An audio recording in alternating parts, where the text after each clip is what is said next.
Radio Publique Africaine.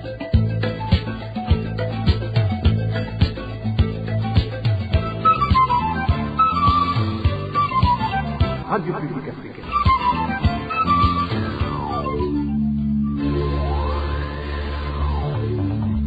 Ni umwanya w'amakuru mu Kirundi.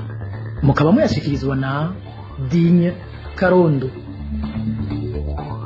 Ndabahaye mwiriwe nshuti namwe bakunzi ba Radio RPA ijwi y'abanyagihugu kaze makuru kuno wa kabiri igenekezo rya 13/0 umwaka wa 2026 mere ku ngingo nkuru ziyagize.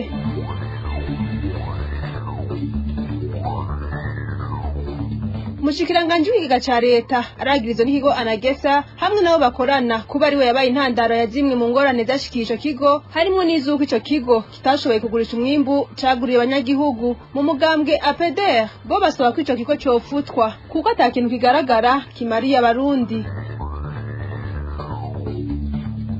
Ibomogwa ry'amazu y'impunzi z'abarundi ziri mu ikambi ya Nduta mu gihugu ca Tanzania ryabandanije kuri uyu wa kabiri. Izo mpunzi zikaba zagabishije ko abo muri zone ya 18 aribo baramukiwe kubomoregwa.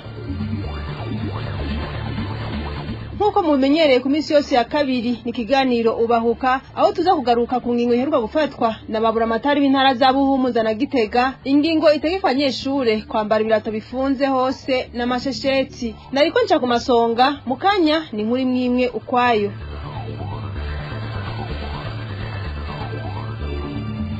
Ndasubiriye kubaramutsa duhe n'amakuru mu bijanye n'indero ukuvanga abana b'abanyeshure mu bikorwa vya politike vy'umugambwe uri ku butegetsi CNDD FDD kwibonekeje ku munsi wa gatandatu uheze kuranegurwa na bamwe mu banyagihugu bo muri komine ya Kirundo mu ntara ya Butanyerera. Abanyagihugu bidoga komwe n'iyo ngendo ihungabanya abana babo bikababuza kwiga neza. Eloge Divin Remesha. Mu gitondo cyo ku munsi wa gatandatu heze hari hatunganijwe idefile y'imbonerakure mu mabarabara atandukanye yo ku mugwa mukuru wa komine ya Kirundo. Iyo defile yari yitiriwe yo kwerekana inguvu z'imbonerakure. Muri iyo defile y'ubwo gwaruka go mu mugambwe uri ku butegetsi CNDD-FDD hibonekeje nk'abanyeshure bakuwe mu mashuri. Akarorero nabo kuri lycée technique communale do Kirundo aho bamwe mu bavyeyi bidoga kuri uko kujana abana babo mu bikorwa vya politike.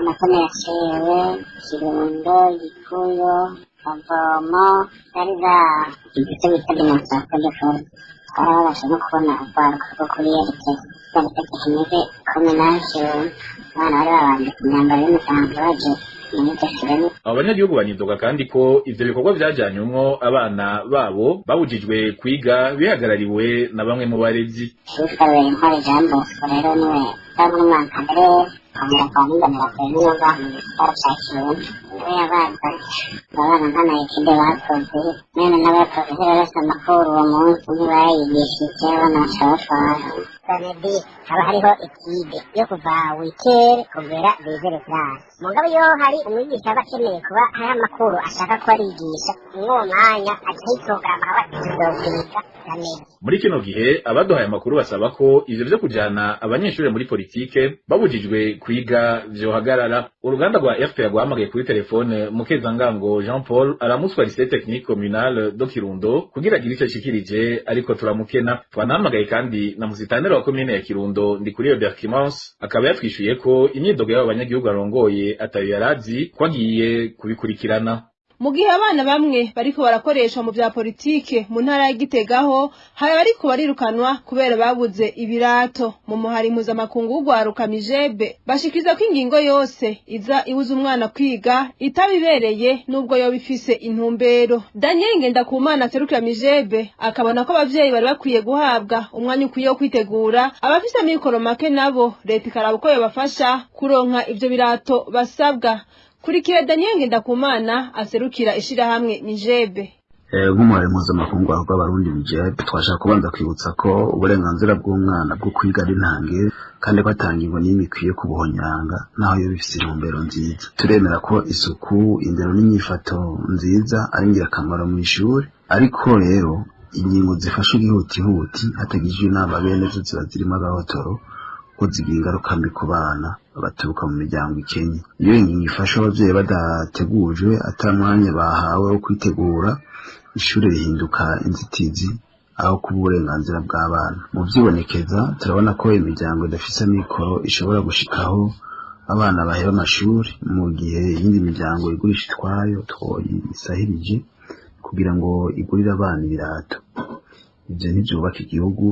Ikindi kandi hari abana bashobora kugaruka ku ishuri batevye bagasanga abandi barabasize mu vyigwa bigatuma baronka umwimbu muke mu mpera z'igice. Akarorero ka Bugendana karabivuga neza, ikirato kimwe kigurwa 200,000 umuvyeyi afise abana 4 canke 5 asabwa hafi 100,000 mu kanya gato. Igihugu kiri mu bukene bwinshi, ivyo n'umutwaro udashoboka. Nk'umuramuzi w'amakuru rw'abarundi tubona ko ico kugwa ubwa mbere ari uko uwafashe iyo ngingo yibangira akagira umwanya ukwiye ahereza abavyeyi wo kwitegura. Ubwa kabiri nuko atamwana n'umwe yo kwirukanwa ku ishuri kubera abuzirato canke amashesheti. Ubwa gatatu leta n'abafatanyabikorwa bakwiye gushiraho uburyo bwo gufasha abana na cane abo mu miryango ikenye biciye mu kuba aronsa ivyo bikoresho bikenewe.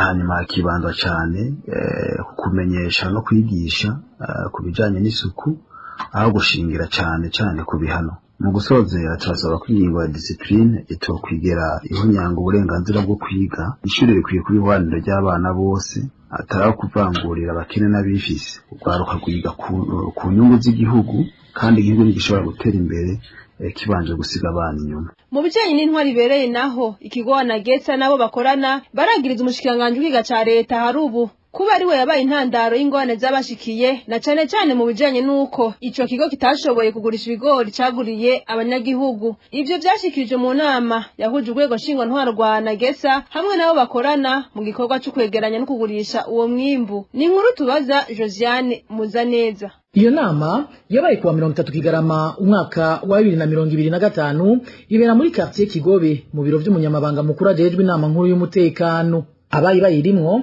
ni umushinga amateka Marura Silvestre arongoye urwego nshingwantwaro rwa Anagesa hamwe n'icegera ciwe Ingenieur Saguye Lazare bavumiragiye Sigisbert ajejwe abakozi n'ubutunzi mu kigo Anagesa, Ngendabanyikwa Felix General de Brigade de Police Nibarutanise hamwe na Nizigiyimana Gerard. Abo batatu banyuma akaba ari abanywanyi basanzwe bagize urwo rwego nshingwantwaro. Hambavu yabo hariho kandi uwitwa Ndayishimiye Bosco umuyobozi ajejwe ivy'ibikoresho mu kigo Anagesa hamwe rero n'uwari yaserukiye ikigo SIAP umushinga amateka Ndayisenga Serge asanzwe ari nawe arongoye urwego nshingwantwaro rwa SIAP. Intumbero y'iyo nama nk'uko isoko rya RP yari bimenyesha yari yo kurabira hamwe ingene igura n'igurwa ry'ibigori ryagenze mu mwaka wa 2024 na 2025 hamwe no gutanga umuco ku vyashikirijwe n'umushikiranganje Ndikumana Alain ajejwe ikigega ca leta imbere y'inama nshinga amateka na nkenguza amateka. Muri iyo nama urongoye inama nshingwantwaro ya Anagesa yatanguye yibutsa ko bamaze imyaka 7 no kuvuga kuva muri 2018 batangura gushika muri 2025 leta atabugi bagenera bwo gukoresha. Yabandanije amenyesha ko aho bitanguriye muri ruheshi 2025 baronkejwe amafaranga miliyaridi 40 naho nyene babanje guturagara bayasaba kugira ngo akazi bahawe gashobore kugenda neza. Ubwo buryo ngo bari biteze kubusubiza bahejeje kugurisha umwimbu w'ibigori begeranije ibitahavuye ariko bikunda kubera ko gushika ubu bagifise amatona atari make mu bubiko harimwo nayo muri 2024. Ivyo nkuko vyashikirijwe muri iyo nama ngo vyatumwe nuko ikigo kijegwe kwiga ingene Burundi bwoshikira iterambere rirama Bureau d'études stratégiques et de développement BESD mu mfunyafunyo y'igifaransa cyahinduye indinganizo zose zari zemejwe n'abegwa n'ico gisata bose. Ico gihe ico kigo cari kirongowe na Ndikumana Alain aramutswa muri kino gihe ubushikiranganje bw'ikigega ca leta.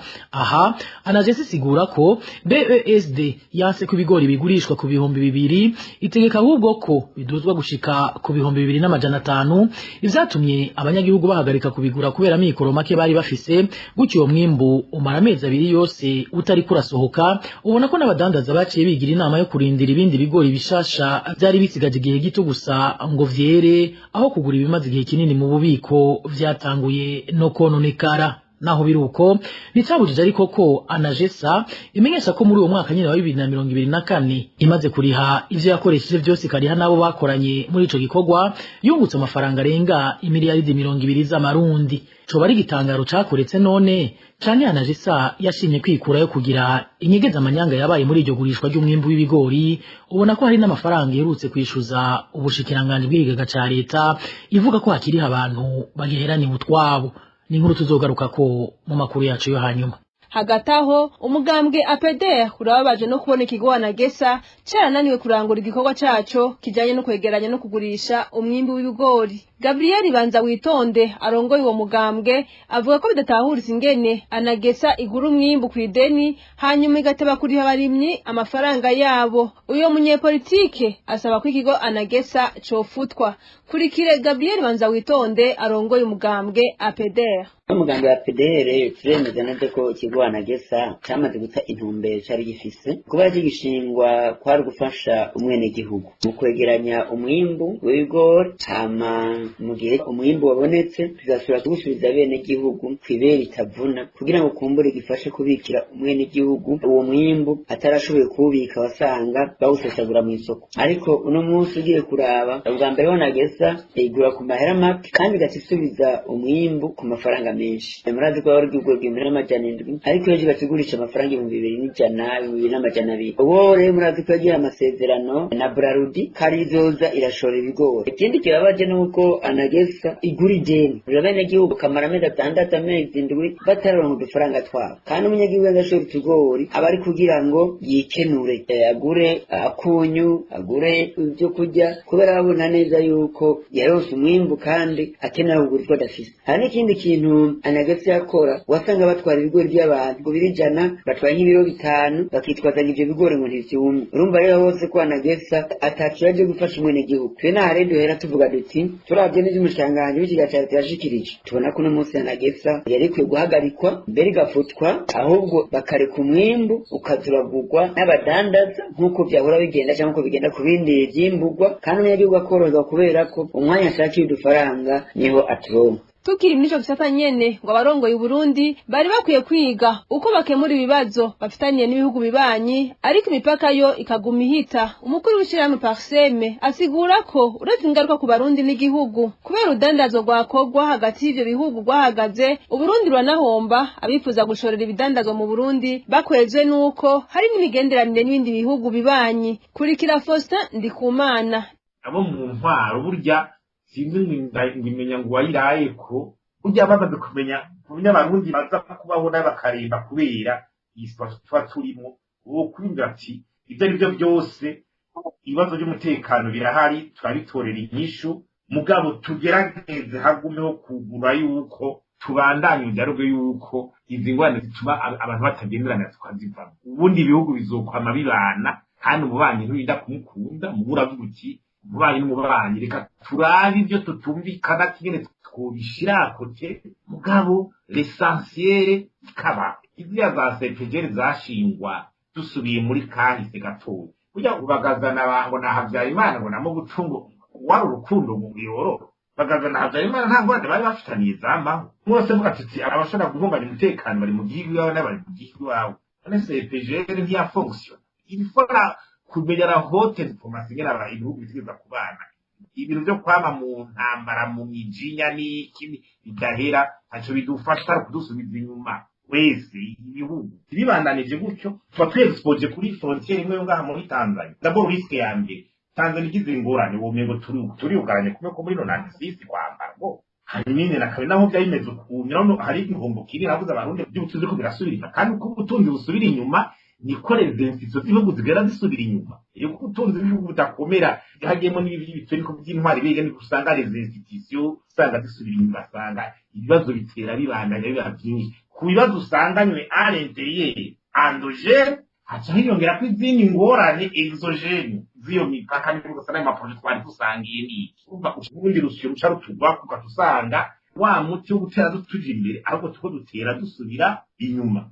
Ukwezi kuraheze hahita imipaka Burundi buhana n'igihugu ca Tanzania gusa. Imipaka na Republika y'Intwaro Rusange ya Kongo yugawe mu ntango z'ukwezi kwa Kigarama mu mwaka uheze inyuma yaho igisagara ca Uvira gifatiwe n'umugwi AFC M23. Imipaka n'u Rwanda nayo ikaba imaze imyaka 2 yugaye. Aho hose leta y'u Burundi niyo yugaye isigura ngo ni kumvo z'umutekano w'u Burundi. Mu kiganiro aherutse guha abamenyesha makuru mu ntango z'uno mwaka, Reverien Ndikuriyo atwara umugambwe uri ku butegetsi CNDD-FDD yamenyesheje ko imipaka na Kongo izugururirwa rimwe n'imipaka y'u Rwanda. Tumira mategato duce dutandukira yavugwa mu mpunzi.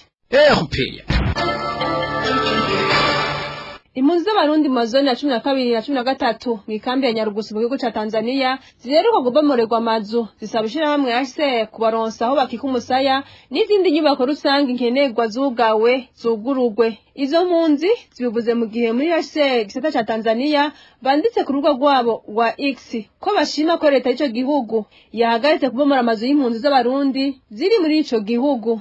Elvis niyo mwungere arabitubwira nido. Izo mpunzi z'abarundi mw'ikambi ya Nyarugusu bemeza ko babonye inyandiko ya Tanzania yanditse ku mbuga ngurukana bumenyi ko amazu yabo atagiye kubandanya asamburwa. Naho biruko izo mpunzi zisaba ko abatakigira aho bakika umusaya ko baronswa uburaro nk'uko bivugwa n'umwe muri bo. Twebwe rero HCR imaze gushyira itangazo ku mugaragaro ariko ntitwabonye ivuga uko tugiye kubaho. Twebwe twabomorewe amazu ni mu gihe cy'imvura twashaka rero ko HCR igira ikivuze kugira ngo dusanurirwe turonke aho turyamika abana muri iki gihe cy'imvura, noneho kugira ngo tweme mu mitima tubone ko by'ukuri twitaweho, turonke uburyo bw'ingene dusanura, turonke amahema, turonke aho turyamika abana, turonke uburyo bw'ukungene dushobora kuba turabayeho mu kurindira HCR ishobora gufata kutugwanirira, noneho ikaraba ko tworonka ahandi hantu twashobora kuja hari umutekano. Ubundi hano umutekano turabona ko ubangamiwe.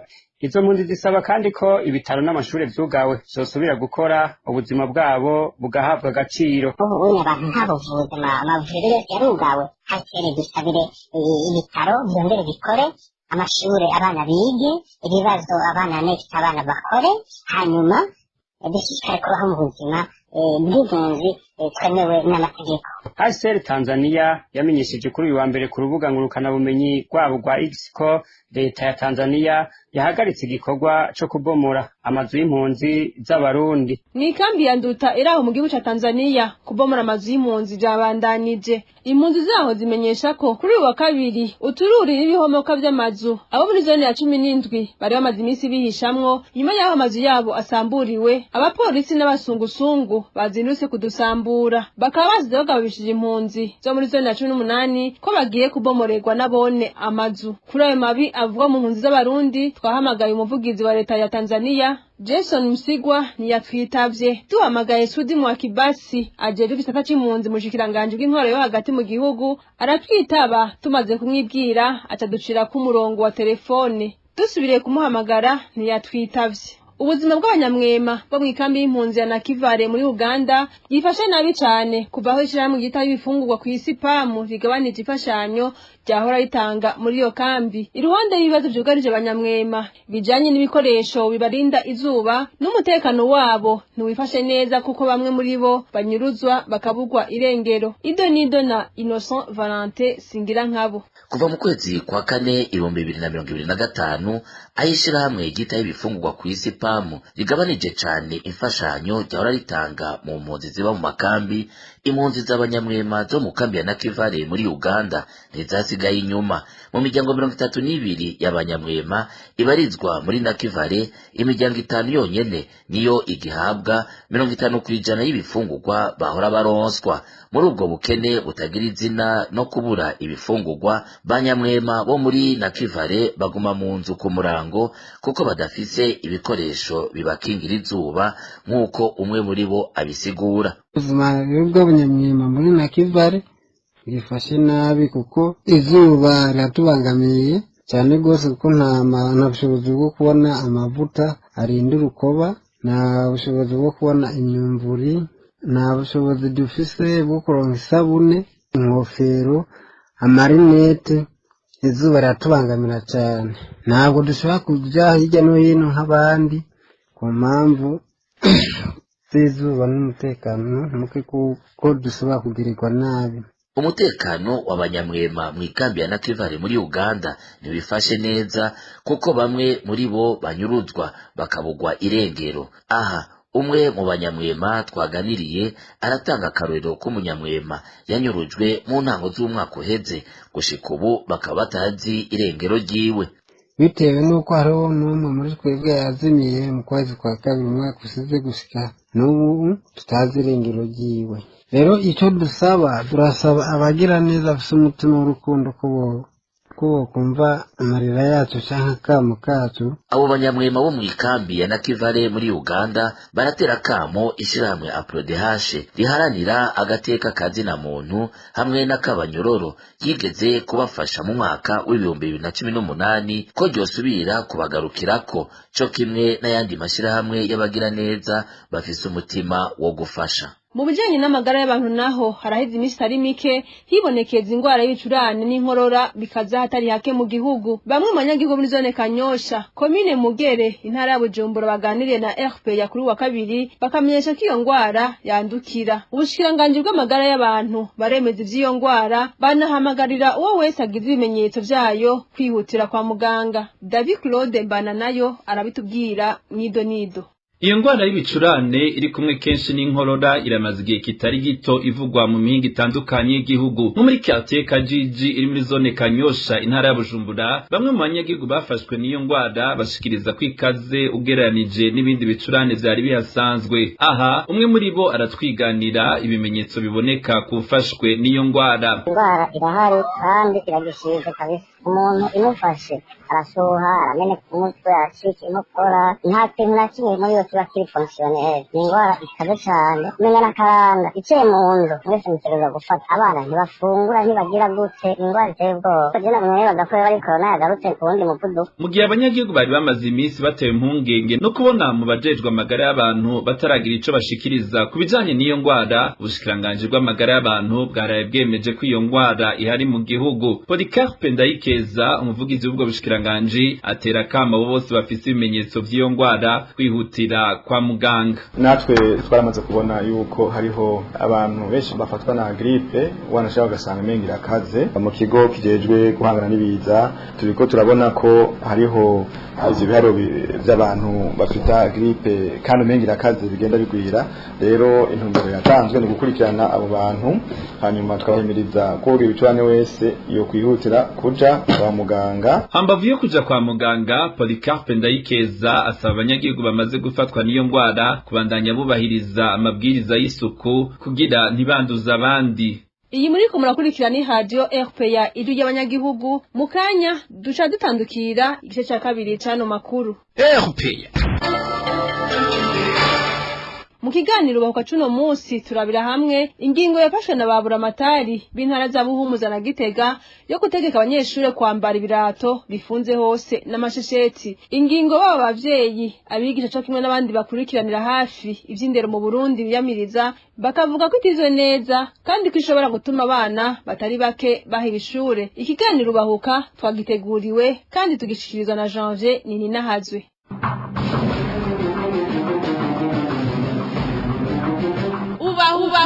Ubahuka.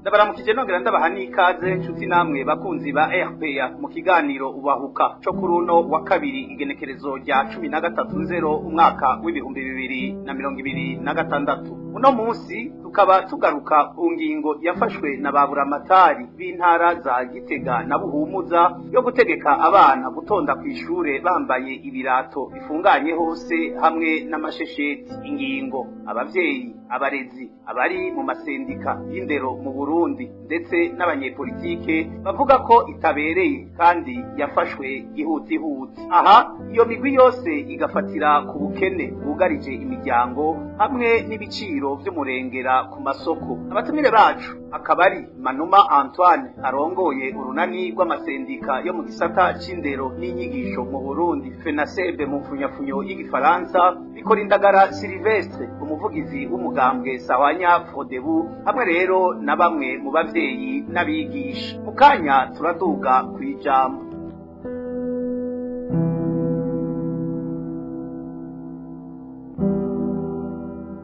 Ndasubiriye kubaha ikaze.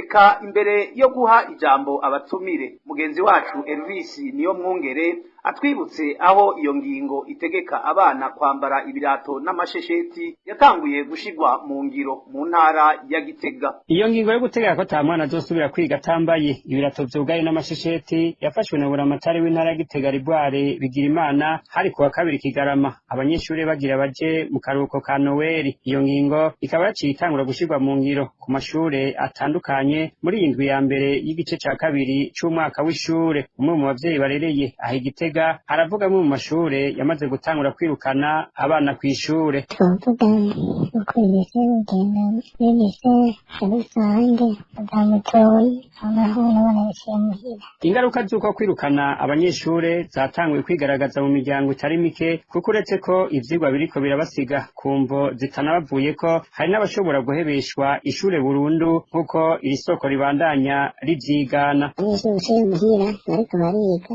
abavyeyi benshi bavuga yuko abana babo birukanwe bajya baca babahebesha ishure. Niko leta isaba ko abavyeyi babo bose ni gute cifata abana ikabakura kw'ishure ibirukanye ngo nuko batambaye ibirato kandi yo nyene ivyo bukene buhari. Mu gihe iyo ngingo yafashwe hagati mu mwaka abavyeyi muri rusange basaba leta kubaronsa umwanya wo kwisuganya ku neza y'ibibondo vyabo na cane cane ko imiryango myinshi isanzwe yugarijwe n'ubukene butagira izina. Elvis niyo mwungere arakenuye. Abavyeyi rero bo mu ntara za Gitega na Buhumuza bakaba biyamiriza iyo ngingo bavuga ko ije gusongera isibe mu bukene butagira izina bubugarije. Ingingo abaramatari bafashe itegeka abanyeshuri kugenda bambaye ibirato bifunga ni ingingo novuga ati twakiriye nabi cyane nk'abavyeyi kuko burya ingingo yose ifashwe utagishijwe inama igira ingaruka mbi kuri we wayifatiwe. Bobo nk'abantu bashoboye bafise uko bifashe barabona yuko umuntu yambaye ibirato bifuka aberwa mugabo ntibabishira mu gaciro ngo babone ubushobozi bw'umuvyeyi nawe arungika umwana kw'ishuri. Ikirato uyu munsi kibayabaye kiriko kiragurwa ibihumbi 80. Umuvyeyi w'uno munsi kumutumba 80 mu gihe n'umwavu wo guteramwo uduharagataburo canke akagori n'akambaro k'ibara. Rero nkaje nk'umuvyeyi ndabona yuko ari ingingo novuga itabereye na gatoya kuko ingingo ishira mu mananiza umuntu ufise abana 6 biga kubagurira ibirato bose bifuka bigutwara 480 kuri iyi saha. Jewe nayo nta muntu n'umwe ashoboye kubishora mu kigo c'Uburundi gikenye nk'ukuraho. Rero tukabona yuko abategetsi batatwiyumvira kugira ngo babone uburemere ivyo bintu biza bikagira. Nico gituma uko bavyibutse biyumvira ariko baca bavuga mugabo batabanje kuraba ingaruka mbi bigira ku bazifatiwe.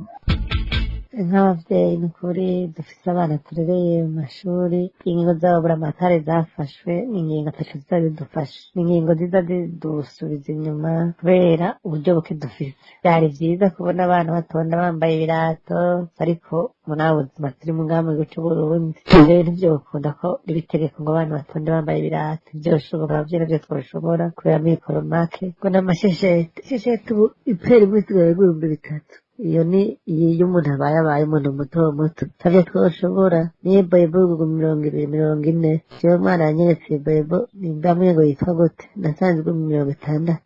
Amahera yarata agaciro n'ibintu biteye isoni tukaravya amahera y'ivyo birato ukuntu bigurwa ibintu navyo tubona ko tutoshobora. Aho kwinanata yitwa ko ari umuvyako yitwa ko yagerageje yondera nk'umwambaro umwe numva umwambaro umwe yoshobora kumwana wiwe y'amatunda mu mezi yose. Iyo ngingo niyo mu bihugu bimaze gutera imbere bifashe bagize gute muri iwacu turabona ko ari ingingo ishobora kubuza abana kubandanya kwiga kuko amahera yataye agaciro.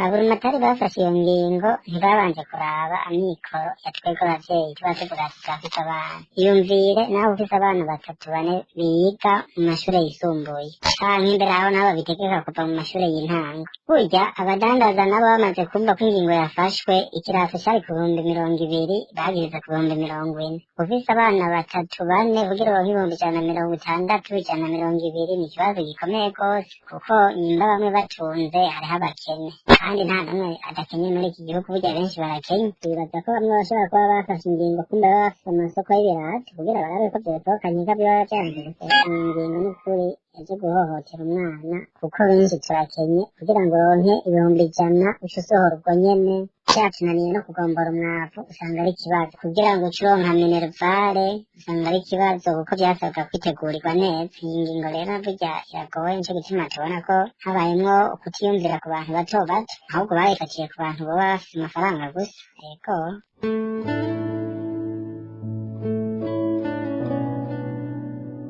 eka n'abarezi aribo bigisha bavuga ko iyo ngingo ari iyo kunaniza abavyeyi iyo ngingo yo gutegeka abana kugira ngo bajane ibirato n'amasogisi kw'ishuri ntitwovuga ko ari ingingo nziza bwa mbere hoho abavyeyi ntibafise amikoro mu vy'ukuri yo gushobora kugura ivyo birato n'ayo masogisi hariho aya masandari bita amayaboyebo abana bashoboye kuza barambara mu vy'ukuri nyene bakagenda kw'ishuri batari ibirenge gusa bafise bambaye ibirato mugabo guca bategekwa yuko bategerezwa kwambara ibirato bifuka bakambara n'amasogisi iyo ngingo ntaco iza gufasha nimba kwari kurwanya umwanda bobaretse bakambara ibirato hariho n'ibirato vyiza mugabo atari ivyonyi vyo kurinda kuvuga ngo ukambara ngo n'amasogisi amasogisi yoyo hariho n'aboshi usanga bambara n'amasogisi azimvye ugasanga n'abavyeyi ntibafise ayo mikoro yo kugura ny'amasogisi mugabo ariko bari bambaye twatiye boyebo ntari vyoroshe izo boyebo zonyene ziroroshe no kumesura kugirira isuku ugereranije n'ivyo birato abantu bambara bisanzwe bipfunga hose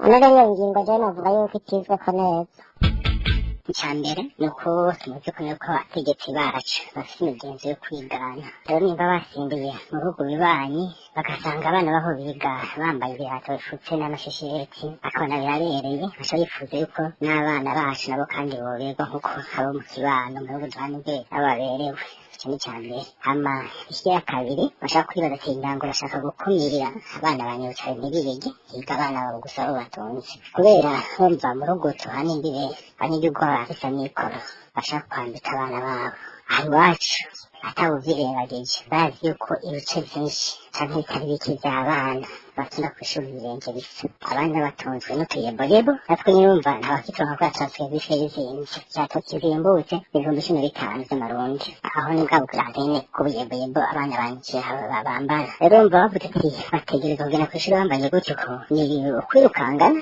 abana twari dufite ubwoba gusa yuko bashaka kuza ngingo z'ibihano bica biza ngo ukure umwana mu ishuri ngo amande 50,000 no mu kazi 30 zo kugura ivyo birato ngo umwana yambara agende kw'ishuri mu bandi asaba umwada 50,000 niba ko ibyo tunabaharanye muri iyo minsi nta cy'umuntu wanayituga cikimbazi uretse gusa kubonamwo ukwigana canke naho ukwiyongera amafaranga aja mu biro vya leta ko imanda yazosha abavyeyi no gushishikara gufata nabo umunyagihugu asanzwe yikeneye ikaguma idasanzwe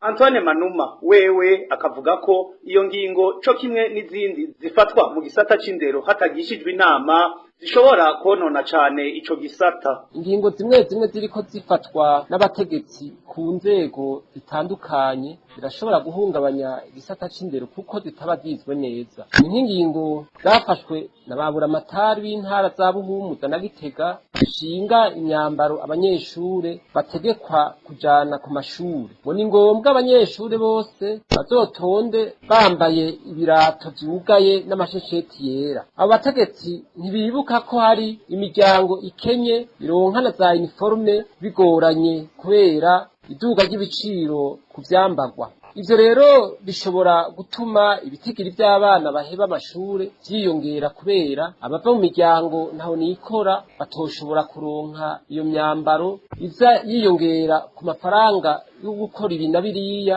ku mashuri bama bariko barasabwa abategetsi mu ntwaro bategerezwa kuraba neza ko mu ngingo bariko barafata hatarimwo ivyihonyanga uburenganzira bw'abana bwo kwiga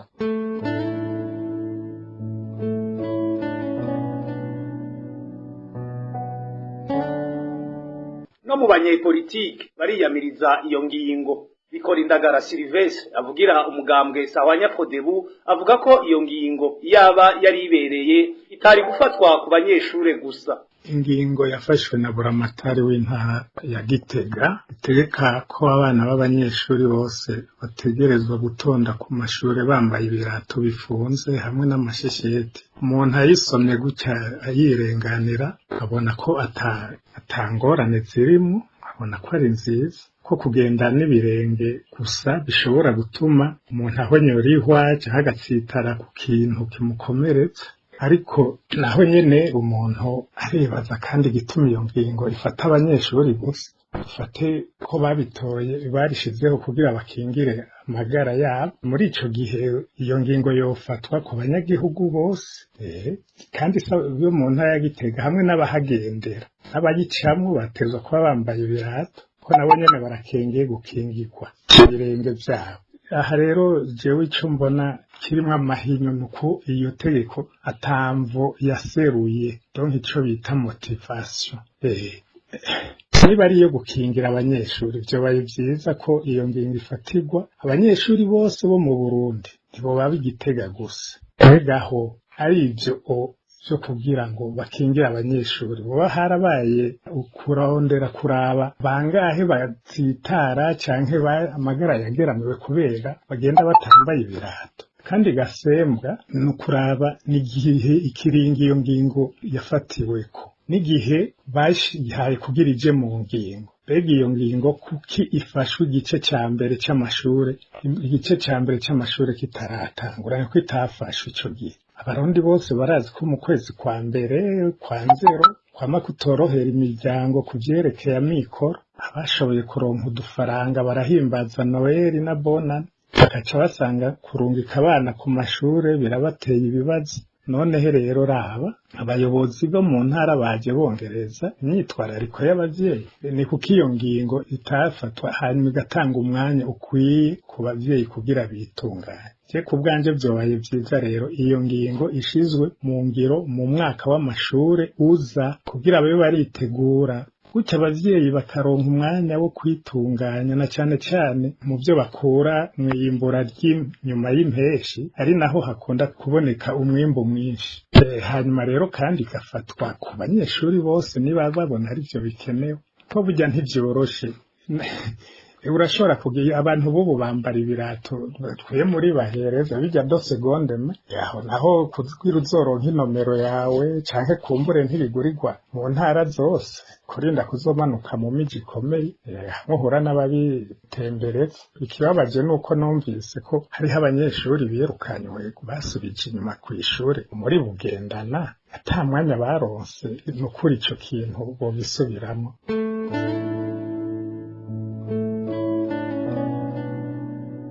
Amasendika y'abigisha bagatera kamo leta kuza irafata ingingo ibanje kwihweza inkurikizi bishobora kugira.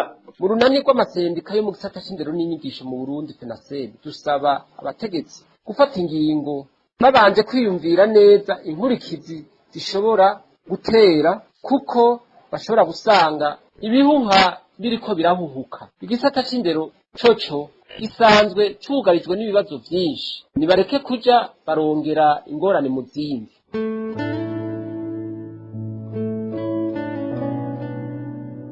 Nino kuri ako kamo ka Manuma Antoine arongoye urunani FENASEB duciye dusozerera ikiganiro ubahuka cuno musi, aho aba n'abandi biyamiriza ingingo y'ababura amatari itegeka abanyeshure kwambara ibirato n'amashesheti. Ndabakengurukiye mwebwe mwese mwaduteza abiri, ndakengurukiye cane abatumire kuri kano kanya baduhebeye. Kuri mikro mwari kumwe na Janvier Nininahazwe. Amahoro y'Imana abane namwe mu banyu no mu vyanyu, naho ubutaha.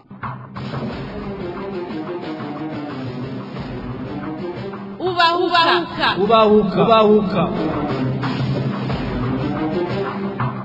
Nino ngaha duce dusozera amakuru yo kuno 13/0 umwaka wa 2026. Mwakoze mwebwe mwariko murayumviriza, abayegeranije hamwe n'abatumye mvuga mu kanyumva nabo nyene ndabashimiye.